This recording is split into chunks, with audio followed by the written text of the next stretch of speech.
7 जुलाई 2023 को हम इस वक्त मौजूद है महाराष्ट्र के शहर नागपुर में, जहाँ पर आज हम आपको मिलाएंगे नागपुर शहर के अंदर महाराष्ट्र के न्यू प्रेसिडेंट जमीयत उलमा महाराष्ट्र के हाफिज़ मसूद अहमद उस्सामी से।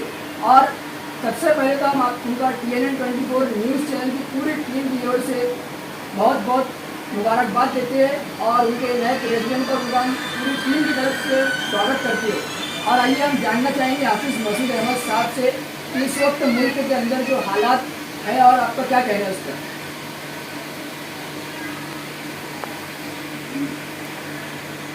मुल्क के अंदर जो इस वक्त हालात जो हैं,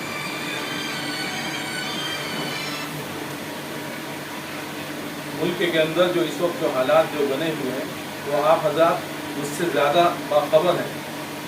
आप मुझसे इस सिलसिले में जो जानकारी चाहते हैं, क्या चाहते हैं? अब तक आपने समाज जमीयत का जो काम समझा आपने अब तक, और आपने काफ़ी बाखूबी अपनी जिम्मेदारियों को अंजाम दिया महाराष्ट्र में। उसी को देखते हुए आपको और महाराष्ट्र का अध्यक्ष बनाया, तो आप क्या नई चीज़ें क्या करना चाहते हैं इसके अंदर, या इसको जमात को और ऊंचाई पर ले जाने के लिए क्या मंसूबे हैं? सबसे बड़ा पहल तो मेरी ये रहेगी कि जो मरहूम मौलाना मुस्तकीम अहसन आज़मी साहब, अल्लाह उनके कब्र को नूर से भर दे, उनकी मग़फ़िरत फरमाए, उन्होंने जो काम अधूरा छोड़ के गए हुए हैं, कोशिश इस बात की रहेगी कि जो हमारे दीगर जो और साथी हमारे साथ हैं उन सब को मिलकर साथ में लेकर उनके अधूरे काम को पूरा करने की कोशिश की जाएगी। क्योंकि इस वक्त जो मुझे सदर के ओहदे पर जो दिया गया है, जमीयत उलमा का एक दस्तूर है कि सदर के इंतकाल के बाद वो जगह ज़्यादा देर तक खाली नहीं रह सकते।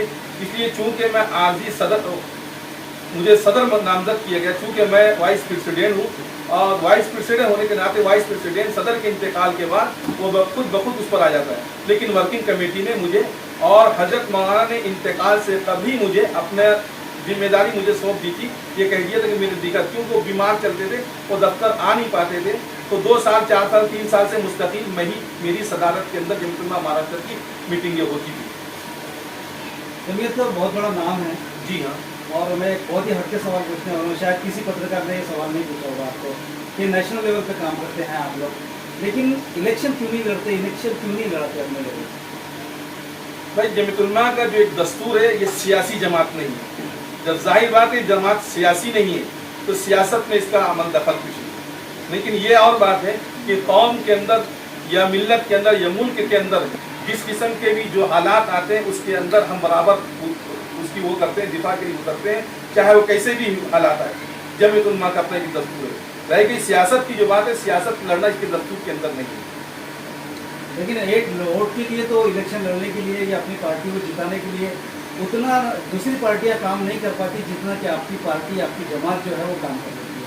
आपकी बात सही है, लेकिन अगर ये सियासत करने के लिए जब मैदान में अगर हमारी जमात ऊपर जाएंगी तो जमात का जो वक़ार है, जो इज्जत है, वो नहीं रह पाएगी। इसी तरीके से आप देख लीजिए आज मुल्क के अंदर जो उथल पुथल चल रही है, रियासत आप बहुत अच्छे तरीके से जानते हैं। अभी चचा भतीजे की लड़ाई आपके सामने मौजूद है और मुल्क के अंदर और क्या हो रहा है, कौन किधर से जा रहा है। इससे पहले भी चचा भतीजे अलग हुआ था, फिर भतीजे चचा के साथ आ गया। फिर मतलब एक बात और भी जानना चाहते हैं हम लोग कि पूरे हिंदुस्तान में जो UCC का जो चल रहा है अभियान, मतलब BJP के द्वारा, तो इसमें क्या इम्पैक्ट पड़ेगा और उसको रोकने के लिए आप क्या कर रहे हैं?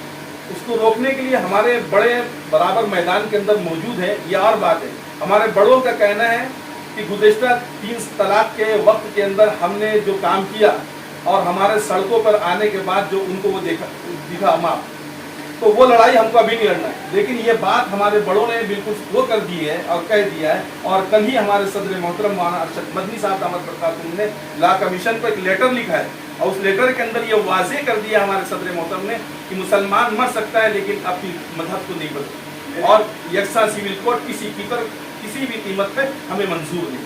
लेकिन उससे क्या क्या नुकसान होंगे? भाई, सबसे पहले ये होता है कि आप जो यकसा सिविल कोड की बात कर रहे हैं, अभी आपने अपने लड़के की शादी नहीं हुई आपके, और आप उससे पहले बच्चे की उम्मीद रख रहे हैं।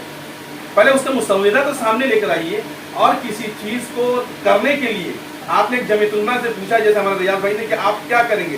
भाई, ये हमारी एक टीम है, जब पूरी टीम को एक वर्क को साथ में लेकर चलना है जब तक ये साथ में लेके नहीं चलेंगे और इनके सामने कोई बातें नहीं आएंगी तब तक मैं कोई काम नहीं कर सकता हूँ। इसीलिए मुल्क के प्रधानमंत्री से हम बहुत दीवाना दरखास्त करते हैं, आपको ये सिविल कोड का पहले मुसविदा सामने लेकर आइए और दीगर जो पार्टियां हैं मुल्क के अंदर सिर्फ सवाल ये मुसलमानों के नहीं है, और भी जाते हैं और दीगर धर्म के मानने वाले लोग हैं, आप उन सबको लेके बैठिए, उसके बाद उस चीज को की बात कीजिए। अभी आपने उसका मुसविदा भी तैयार नहीं किया और यकसा सिविल कोड है।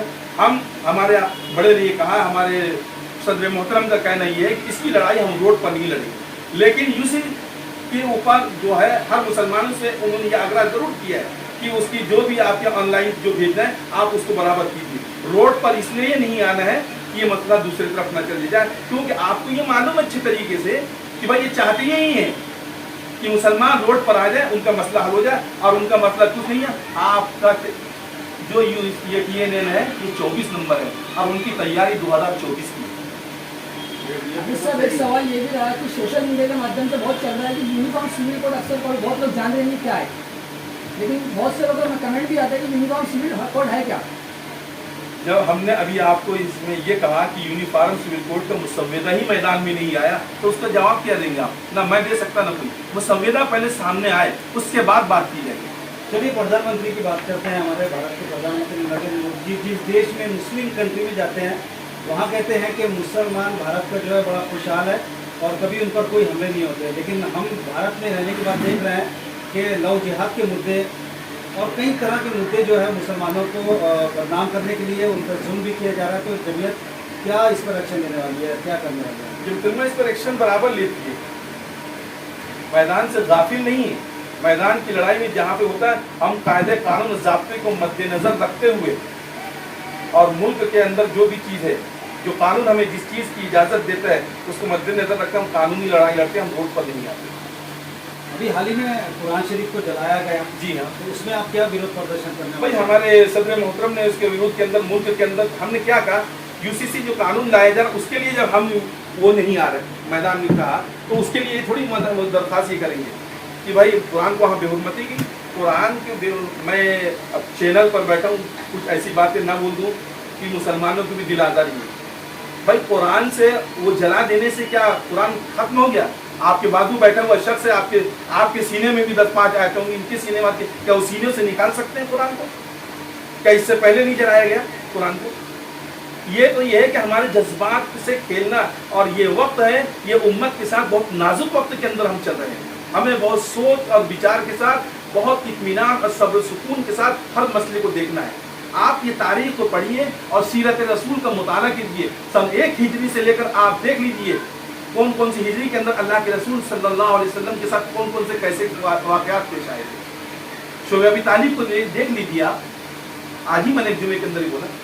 और ये जो चीज़ें इस वक्त हो रही है वो बिल्कुल अगर उसका मुताला करेंगे हम सीरत रसूल का तो बिल्कुल आपको समझ में आ जाएगा और हमारा ईमान मजबूत होगा। बात इस बात की, इस मुसलमानों से इस तकलीफ है इस बात की मुसलमानों से कि मुसलमान अपने रसूल की सीरत को जानता ही नहीं है। रोडों पे आ जाने से मसले का हल नहीं है, मसले का हल है अल्लाह के घर में हाजिर होने का और शरीयत को अपनाने का। हम कह रहे हैं कि ला कमीशन नहीं लाया, हम ये सब सिविल कोड मंजूर नहीं है। भाई ठीक, हम कह रहे हैं, हम उसका विरोध नहीं कर रहे।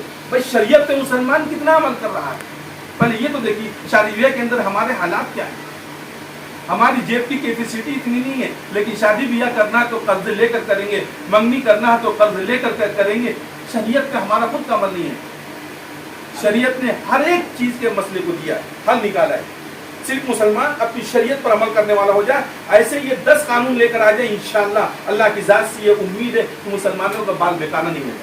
लव जिहाद के नाम पर मुसलमानों को तो बदनाम किया जा रहा है, लेकिन आतंकवादी जो लव जिहाद है, आतंकी लव जिहाद जो है वो मुसलमानों की लड़कियों को पहला फुसलाकर यहाँ से ले जाना, भगाना और उनका धर्म परिवर्तन करना, इस तरह की भी हरकतें हो रही है। ये भी सोशल मीडिया पर ज़्यादा है। तो मुस्लिम बच्चियों को आप क्या कहना चाहेंगे जो झांसे में आ जाए? मुस्लिम बच्चियों के सबसे बड़ा मैं आपके माध्यम से ये कहूँगा, अब इस वक्त ज़रूरत है मुसलमानों की कि अपना स्कूल और अपनी कॉलेज कायम करें। जितने पैसे बेतुका हम फजूल खर्ची में लायानी चीज़ों में खर्च कर देते हैं, इस चीज़ की है कि कौम के सरमाएदार अपने पैसों को भी और लेके एक नया स्कूल और कॉलेज मुसलमान जिसके अंदर दीन भी हो और दुनिया भी हो, ये इस वक्त सबसे बड़ी ज़रूरत है। इस वक्त ज़रूरत इस बात की नहीं कि मदारिस को कायम किया जाए और मसाजिद से मसाजिद तामीर की जाए। ज़रूरत इस वक्त इस हालात के मद्देनज़र में ये है कि हम अपने स्कूल और अपने कॉलेज को कायम करें। रवीश कुमार साहब ने कहा था एक मरतबा लॉकडाउन में कि मुस्लिम जो प्रेम जी है कंपनी उन्होंने 1 करोड़ 70 लाख रुपया पैसा दिया था सरकार को लॉकडाउन के नाम पर। आबिर खान ने, कई फिल्म स्टारों ने दिया था, करोड़ों रुपया दिया था। लेकिन उन्होंने एक बात ये कहा था जो बहुत ही चुभनेदायक है मुसलमानों के लिए कि आपका इतने बड़े बड़े लोग हैं भारत के अंदर जो करोड़ों अरबों रुपये खर्चा कर सकते हैं, जिसमें आपकी जमात भी है उसमें शामिल, जिसे मैं टारगेट करना चाह रहा हूँ ख़ास तौर पर। तो मुसलमानों के इतने बड़े बड़े लोग हैं लेकिन उनका कोई मुस्लिम चैनल नहीं था, क्या कहना चाहते हैं? मुस्लिम चैनल नहीं है, नेशनल चैनल नहीं है। नेशनल चैनल इसके एक मरतबा हमारे मरहूम फिदाए मिल्लत हज़रत मौलाना सैयद असद मदनी साहब दामद बरकातहू ने इसके लिए कोशिश की थी और प्रेस के लिए भी कुछ पैसे जमा किए थे, लेकिन बदकिस्मती है कि वो काम न पूरा हो सका। और उस काम के अंदर सबसे ज़्यादा मुखिल दखलंदाजी जो हुई, सबसे बड़ा हमारा अलविया है ये है रियाज भाई कि मैं मुसलमान कौम का